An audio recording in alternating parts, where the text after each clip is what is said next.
நாணயங்களை நேசிப்போம், நாணயங்களை பாதுகாப்போம். நாணயங்களின் காதலன் டாக்டர் பி.வி. ஸ்ரீனிவாச பெருமாள். 1947ஆம் ஆண்டு ½ ரூபி என்ற மதிப்புடன் புலி உருவம் பொறிக்கப்பட்ட 3 மொழிகளான ஹிந்தி, ஆங்கிலம், பெர்சியன் ஆகிய 3 மொழிகளில் அச்சிடப்பட்ட மிக மிக அரிய வகை நாணயம். இந்த நாணயமானது நிக்கல் உலோகத்தினால் வெளியிடப்பட்டுள்ளது. இந்த நாணயம் பம்பாயில் அச்சிடப்பட்டு வெளியிடப்பட்டுள்ளது. பின்புறம் கிங் எம்பரர் 6ஆம் ஜார்ஜ் அவர்களின் உருவப்படம் பொறிக்கப்பட்டுள்ளது.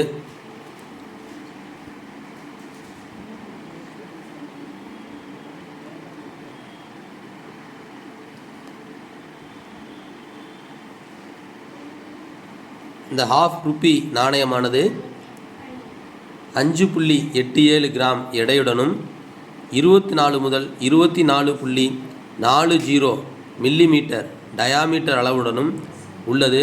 பார்ப்பதற்கு வட்ட வடிவிலான இந்த நாணயம் மிக மிக அரிய வகை நாணயத்தை சார்ந்தது.